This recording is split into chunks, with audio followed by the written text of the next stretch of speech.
Good evening, everyone. I'm John Jeffrey Blanco, and I'm about to discuss about Vale strike. Where did this dispute take place? This took place in Sudbury, Ontario, Canada. Was it a strike or lockout? This was obviously a strike. A brief description of the two is what is a strike. When workers represented by a union are unable to reach an agreement during the collective bargaining process, they may choose to withdraw their labor and stop reporting to work. This is called a strike.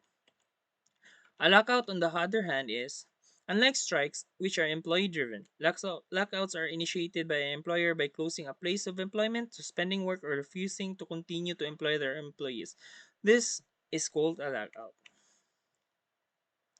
When did the dispute take place? This took place on July 13, 2009 to July 8, 2010. So it almost happened for almost 1 year. So it took months and months and months. This strike really happened for a long, long time. Who was involved? Who were the good guys and the bad guys? This involved between the Brazilian mining company Vale, formerly Vale Inco, and the United Steelworkers Union, or USW. The good guys, in my opinion, are the workers, the United Steelworkers Union, and the bad guys was the Brazilian mining company Vale. So why? The workers just wanted to uh, take what's take what's promised to them, like increase in pay and benefits, and the Brazilian company plotted to undermine them and reduce it instead. So this is really a case of money and greed. So in this case, the Brazilian mining company is super greedy. So in the YouTube video that I watched, it was in the news section.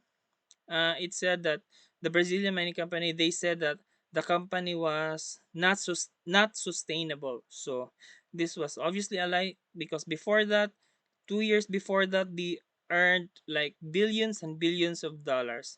How can a company who earned billions and billions of dollars 2 years before that could not be sustainable at this time? So it was a bad lie in their case. Why did the dispute start? What was the specific issue? Why did it end? Who won? It started because Vail proposed changes to job security, pensions, wages, and benefits. The company sought to reduce benefits for future employees and increase use of contract workers.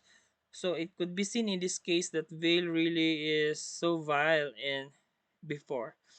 So they wanted to use of contract workers. So what does contract workers mean? Like when they contract workers for like an employee or worker can just work there for like 1 year, 6 months, maybe 1 month, and they could freely kick that worker out or workers out, and they would not pay them more benefits or more pay. So it really is in their favor to do that. The use of contract workers. They don't like unionized workers, because union workers have lots and lots of wages and benefits. And it is their right also to do so, because they're working very hard. Ending. The new agreement addressed some of the union's concerns, including job security, pensions, wages, and benefits. However, it also involved concessions from the workers, such as changes to employee pension plan. So it can be seen here that the union workers were not just winners in this case. They had to lose some, especially in this case, the employee pension plan. So the employee pension plan was altered, reduced, and it was bad in their case. But at least they did get some benefit from it, which is the job security, wages, and benefits. Uh, the pension, so maybe it's included there, still included there, but that I imagine that that pension plans is already very reduced at that time. So this concludes my report. I want to thank you everyone for listening. Have a good evening.